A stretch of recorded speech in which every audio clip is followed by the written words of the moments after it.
I heard from them. It was a, I don't think, I don't know if he went down to try and achieve anything, or if it was just a polite visit. No, his goal was not to size the fight. No, I mean, I didn't, nothing. Good morning, good morning. Good Morning, good morning. And that's all he wants. Oh, there we go. No, I thought it was, for a second there, I thought we had something. Go and turn the back on, maybe see if that. I think that may be what it is. I don't know. Okay, so I'm gonna get started, even though you can't see the screen yet. But I am gonna start because we're having some technical difficulty with getting this dongle to connect with the projector. I don't know. I don't know if it's turning it on or turning it off. I may need to get up there. It might not be talking to each other. That's special, we do that special on the other two. That's just the It's the router, I think, is the one that we have to connect with. You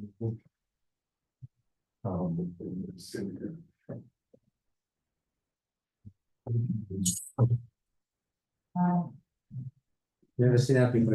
It said, please wait patiently. It didn't just say, please wait. Wait patiently. Tell me how to wait. Thanks a lot.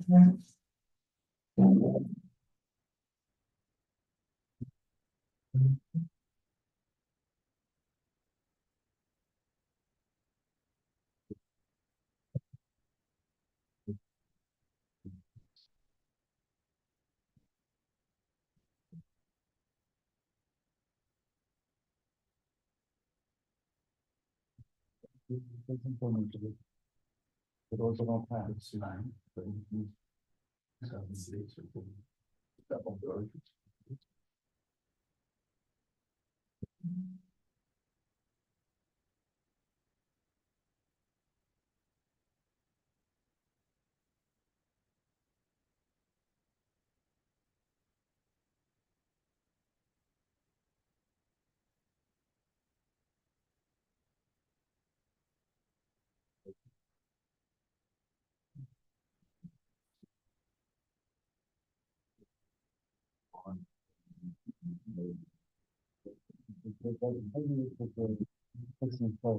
Okay, ain't technology grand.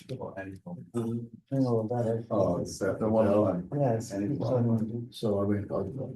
All right, well, if you have it on your WhatsApp, it's the third packet page, on the top of the page. It says page Lamed Gimel. So at the bottom paragraph, it says, Dine Knasos, Kegon Tashlume Kefil v'Tashlume Arba v'Chamisha. Let me just share the screen, at least for the guys who are watching. Okay. Here we go. All right, at least the guys who are not live can see what we're doing. So Dine Knasos Kagon Tashlume Kefil v'Tashlume Arba v'Chamisha Tzrichim Beis Din Shel Shlosha Mumchim. Anytime a Beis Din is going to impose a penalty, a payment, like kefil, remember paying double or paying 4 or 5 times when you steal a sheep or a cow and you butcher it, right? They have to be the judges, and again, we don't do this anymore, but the judges have to be mumchim, they have to be expert judges, vehem hasmuchim be'eretz Yisrael, which means they have to have received smicha in Eretz Yisrael. Uvechutz la'aretz she'ein based in smuchim, ein danim sham dinei knasos. Outside of Eretz Yisrael, even in Bavel, let's say, where the Batei Din do not have the formal smicha. In other words, when we talk about smicha, there's an informal smicha that we have today, where anyone can ordain, anyone who is ordained themselves can ordain somebody else. But that's an informal smicha. The formal smicha came from members of the Sanhedrin in Eretz Yisrael. But if you don't have that formal smicha from Eretz Yisrael, ein danim sham dinei knasos, they cannot judge laws of penalties. What, like, you can just tell us what is the difference between the two semiplans? You know, one is what Basar B'cholov, and the other one is, you know, gunshots by Malka, like, what really made it? No, I mean, the truth is that there is no, there's no specified area of study a curriculum that qualifies someone to receive smicha. But we do have this concept of yore yore versus yadin yadin, right? Yore yore means a person has mastered the laws of Yoredeya, and yadin yadin is the person has mastered the laws of Choshen Mishpat. But that's part of the informal smicha. The formal smicha is that you have to have received smicha from someone who had been ordained in a chain that goes back to Moshe Rabbeinu to Yehoshua. How did they start? They tried to revive this in Sfat. What in they Rav, remember at the time? They tried to start it again. When was this? It was in Sfat in the 16th century? Yeah. Could be. Yeah. Rav. Found somebody who built their living wash. I think it was the time. The father. That's okay. Yeah. Okay. Va'afal bisha based in shel chutz la'aretz osim shlichusim shel based in shel eretz Yisrael, and even though the argument would be is that the rabbanim of chutz la'aretz are doing the bidding of the rabbanim of Eretz Yisrael, we're acting under their, let's say, authority. Ein lahem reshus ladun dinei knasos b'shlichusam. They're still not authorized to adjudicate laws of knas. Based in shenismechu be'eretz Yisrael v'yatzu l'chutz la'aretz harei heim danim dinei knasos b'chutz la'aretz kederech shedan ba'aretz. If you have a based in that was ordained in Eretz Yisrael, and they go to chutz la'aretz, they would be allowed to judge dinei knasos in chutz la'aretz. Shesanhedrin noheges ba'aretz uv'chutz la'aretz v'hu sheyu smuchem. A Sanhedrin that is duly constituted of properly ordained rabbanim is allowed to preside in chutz la'aretz. Ulam bizman hazeh ein danim dinei knasos af be'eretz Yisrael. But today, nowadays, we don't preside over dinei knasos, neither in chutz la'aretz or in Eretz Yisrael. Lefisha batla hasmicha, because smicha has been nullified in the modern era. V'im tafas hanizik shiur masharoi litol ein motziin miyado. Now that said, if a person does not go to Beis Din in order to retrieve his stolen object, in other words, a guy steals my Mickey Mantle baseball card, and I have it all on film. So I break into his house, I take my baseball card back, and then I take something that's of equivalent value, and I take it. I've basically done vigilante justice. Yeah. Okay, so I perform my own vigilante justice in order to get kefil, and I say to him, just try to stop me. And I take something, so I take kefil. And then he takes me to Beis Din. He sues me in Beis Din. Right.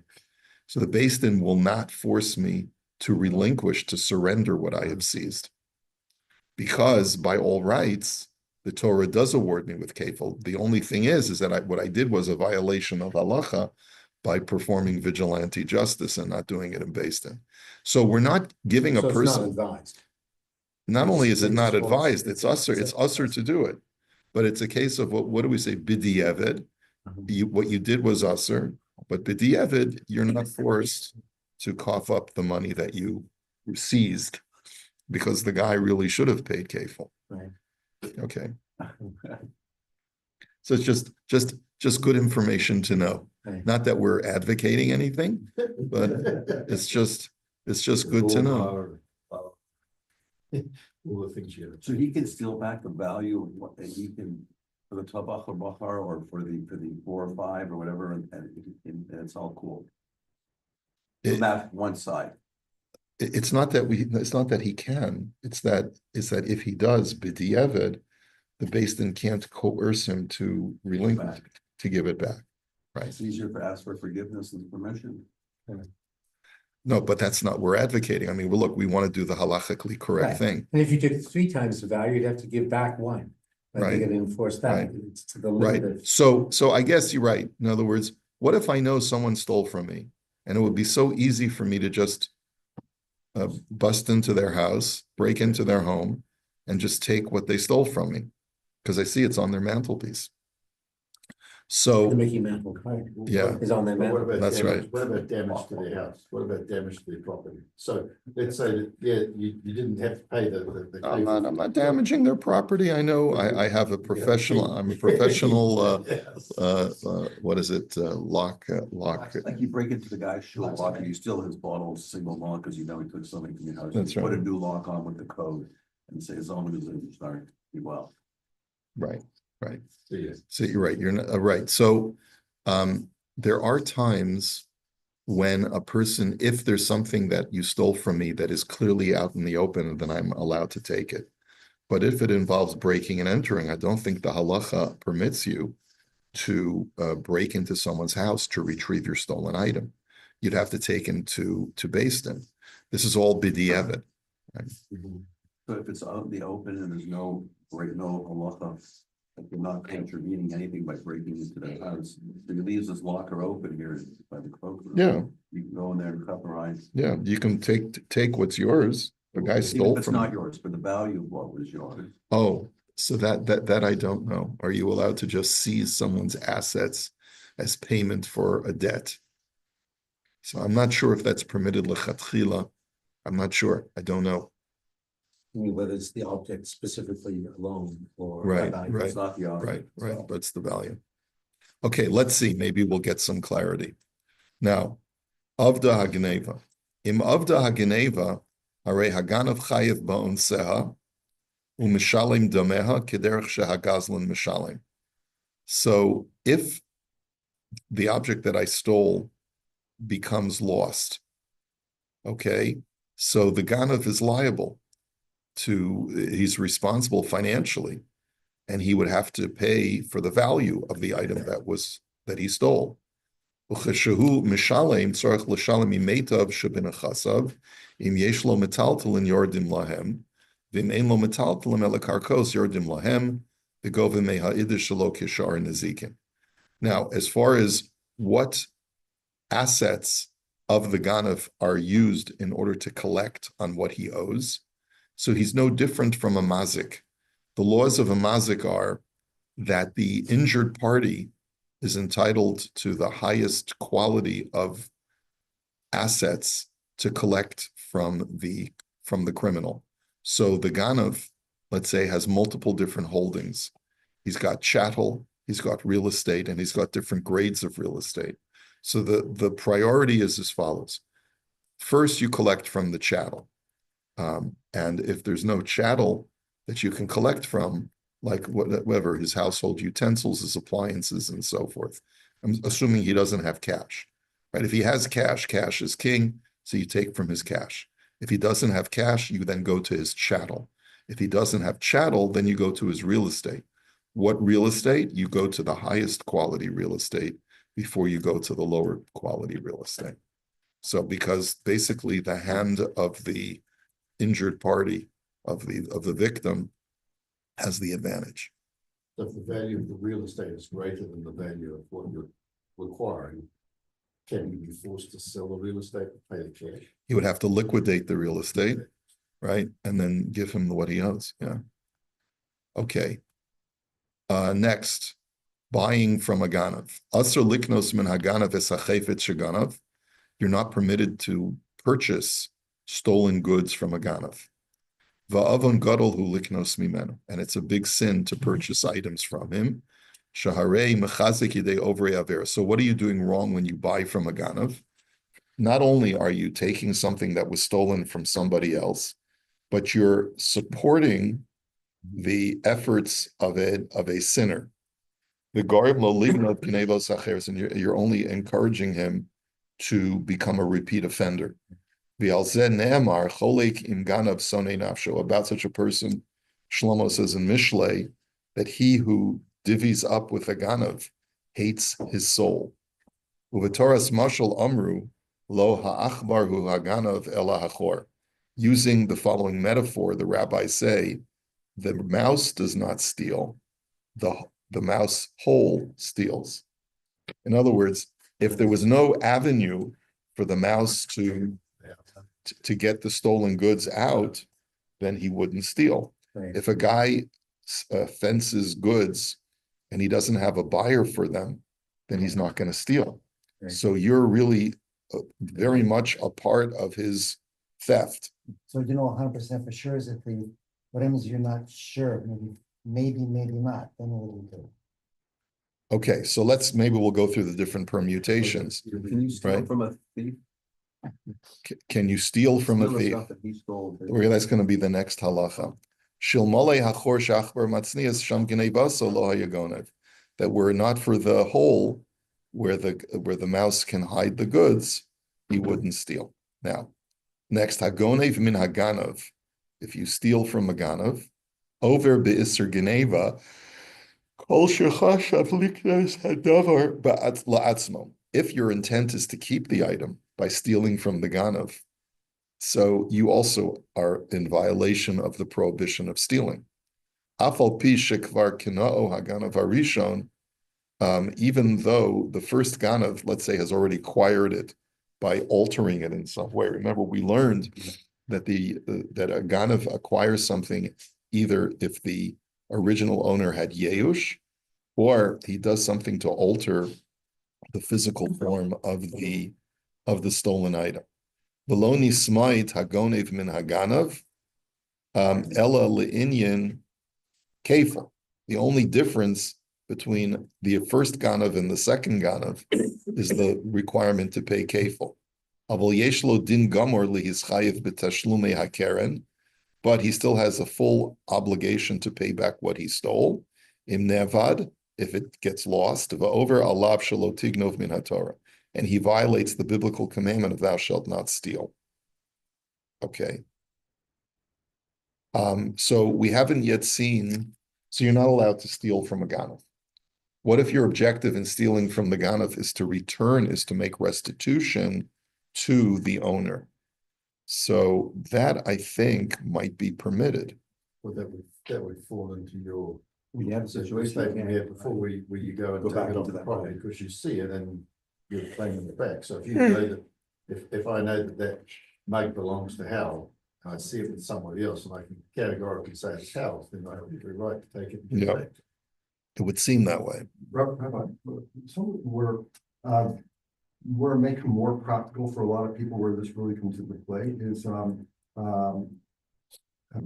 you probably all heard about, like, there was a place in New York called Canal Street where they would have all these fake copies of a high-end designer bags and shoes and everything like that, and they were selling them. So the question is, first of all, were these stolen goods? And a lot of people would shop this way. Were they, or what about the intellectual property that, even though it wasn't necessarily stolen, but the design and everything was, stolen and they're taken away. Yeah, a guy was at my house a couple of years ago, and he was flying back and forth to Israel, and he would go through Turkey. And he told me that he stays a day or two in Turkey, and he goes to the stores there because they're experts in Turkey, not only in hair transplants, but also in dealing with knockoffs. Especially leather. They do a lot of knockoff business. They do leather, they do watches. You can buy a watch that looks and feels like a Rolex there. You can't tell the difference. Yeah. So there is theft there. You're right. It's stealing intellectual property. And I said to him, like, why are you doing that? That doesn't seem right. And he said, My guy, it's my thing. yeah, It's my business. what's the big deal? You It's my know, business. I'm enjoying it for myself. But the fact is, you're right. When a person sells knockoff stuff, and he represents it as being Gucci or Rolex or whatever it is, So then he is a thief. He is a thief. That falls under the swindle side of what we're talking about, right? I mean, basically swindling you, you're convinced, he's tricking you that it's. It's not tricky. People know these are fake. People know when they're shopping. Well, I mean, Ron, you ever have like a design stolen? It's a copyright infringement. That's what I'm at, the copyright master. You ever have a design I can show you online right now, people are copying us. copy yourself? Isn't that flattering? It actually is, it is flattering, but it's upsetting too. But it's not, registered, you can't take, you can't. But every design to register.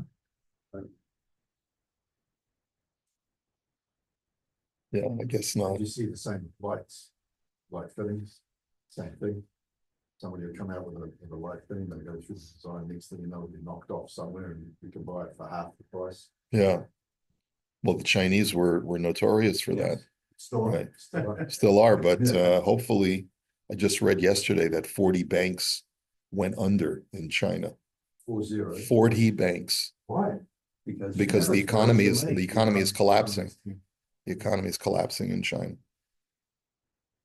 They need the USA purchases. And It's just the bottom line. the amount of exports from China into the US is huge. It represents 35% of their business, of their economy. 35%. Yep.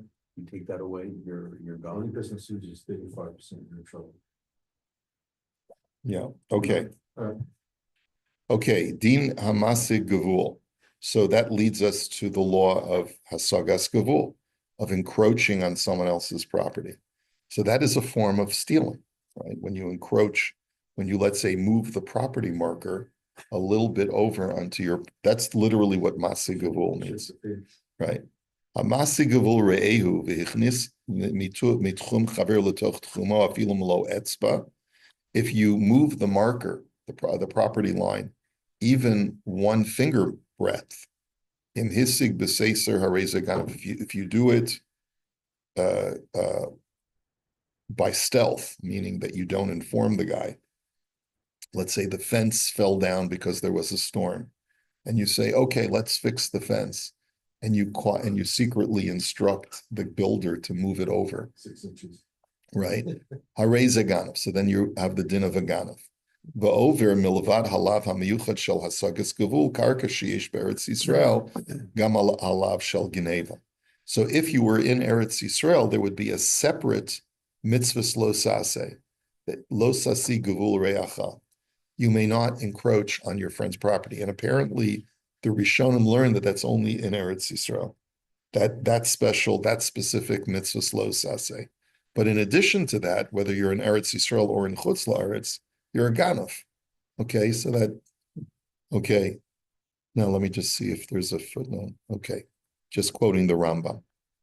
Okay. If you work for somebody and then you leave and go on your own and do the same business. So then also consider it nice and well that you're encroaching. It could be hasagas gavul, but only if number one, if you take trade secrets with you. Let's say there's no trade, it's just What if he, the business. does he approach your customers? If Nobody he's owns the customers. No, I'm starting. Right. I mean, Right. So there you'd have usually in a contract, non-competition clause. Right. Non-solicit. And if there's no contract, Then usually you can do it unless you're a high-ranking manager or something, like a fiduciary. in halacha, the only time hasagas gavul works as an argument in a case like that is if the plaintiff can demonstrate that he's going to lose such substantial business that he's going to have to close his business if this guy continues his operation. Then sometimes the Beis Din will accommodate the claim. But generally speaking, when it comes to competition, the Beis Din's attitude in halacha is you have just as much access to the customers of the public as he does. And therefore, just because he's putting up a shingle to do the same thing that you're doing, even if it's across the street from you, as long as there are ample customers to support you both, then you can't claim infringement. You can't claim hasagas gavul. But there could be so many extenuating circumstances. There Like the can be. person you work for treats you like garbage. And, you know, and you're not making what you should be making and then you decide to say, I'm out of here. And then you go into the same business and you go to the same customer. Yeah. Right, well, it could be, there is that. It depends, I guess, how aggressively you try to solicit those old customers. But we'll have to see. I don't remember if there's any limitation on how aggressive you're allowed to be in soliciting those customers. It would seem that that you have every right to solicit the customers that you developed a relationship with when you were in the old company, because the other company can do the very same thing and use whatever enticements that they have I think it also available. make a difference if a mission, for instance, as a salesperson, and you go on your own, or if you were on salary and you get all your expenses covered versus your. I'm not sure if that would make a difference in halacha. You mean that like 100%, like 100% commission? You're saying 100% commission or? Secular law, isn't it? Like, especially if people. Well, then there's no obligation for you to be a salesperson. Right. I'm asking, speaking from personal experience, that's why I'm asking from. Yeah, I had made that assumption already. Okay. Okay. So Ganav esadavar shalom mirashus habalim. What if you steal something, but you steal it from a place which is not the domain of the owner? Kagon, shahaya hadavar birashus harabim b'chayotze. Like a guy leaves his bicycle in a public area, chained up. You cut the chain and you steal the bike. Yesh omrim af b'chi haygavna nikra ganav v'chayev. So some say that you're still a ganav. There's no difference. V'yesh omrim shahagonev shalomi beis haba'olim eino chayev shenemar v'gunav mi beis ha'ish. But some opine that you're not obligated to return the item you stole because the Torah only obligates you when it's stolen v'gunav mi beis ha'ish. It's stolen from the domain of the man. V'yesh mechalkim, and others make a distinction as follows: Shimhaya hadavar b'rishus harabim ladas haba'olim chayev haganav shaganav misham b'masei hakinyan. That if it was placed in rishus harabim by the owner, he put it there, and let's say he chained it up to prevent it from getting stolen, or he just put it there temporarily, then since he knew where he put it, and you steal it from there, the ganaf is liable by making a kinyan by lifting it up and taking it. Aval im nevda behema v'yatsa me'atzma l'rishus harabim pater she'ein ze gneva mi beis ha'ish. But let's say a person owns an animal, and the animal runs away, and you find it in rishus harabim, so then you're not going to be liable for theft by keeping the animal. You may be in violation of not returning lost items and things like that. There may be other isurim. But it's not technically a violation of Geneva. Okay, so this is really more of an academic issue because you have an obligation of Hashava Saveda for so many other reasons, to return the item for other reasons. Lo nisyashu haba'olim acher hamechira. Let's say the owner has not given up hope of retrieving the item. Hagonev umachar v'lo nisyashu haba'olim. A person steals an item, sells it, but the owner still has hopes of retrieval. And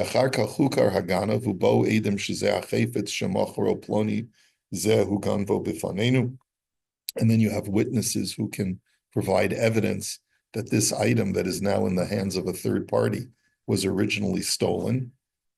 So choser hachefetz leba'alav, v'haba'olim nostim l'lokech damim sheshak al leganav mipnei takanas hashuk. So we learned this halacha before about takanas hashuk, that the original owner is entitled to get his property back, but he has to pay the buyer whatever the buyer paid, and then he has to then sue the ganav, right? V'haba'olim chosrin v'osin dina maganav. V'im ganav meforsamu lo asubo takanas hashuk ve'ein haba'olim nosin lokeach klum. right? But if the buyer bought it from a known ganav, where the buyer should have known that it was stolen, meaning that there was every indication that he was buying stolen goods, so then the rabbis did not make that accommodation that the original owner has to pay the buyer, because the buyer was a criminal also by knowingly buying from a thief.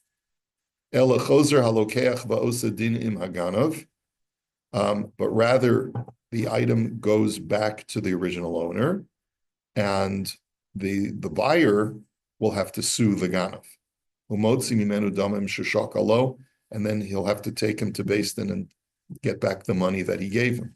V'zehu das maran hashulchan aruch shepasak harambam v'siyato. That's the opinion of the Rambam, and that's the opinion of the Mechaber. Bless you. Ulam das haga pasak kedas osam harishonim da'af beganav meforsam asu takanas hashuk. However, the Ramah disagrees. The Ramah says that even when the buyer should have known that it was stolen, because this is a well-known ganav, then they still make takanas hashuk. The owner has to pay back the buyer.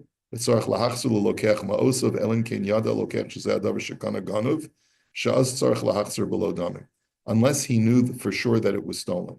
In other words, just buying from someone who has a reputation of being a ganav still entitles me to get paid if I bought from him. But if I know for sure that the item that I bought was stolen, then I'm not entitled to pay.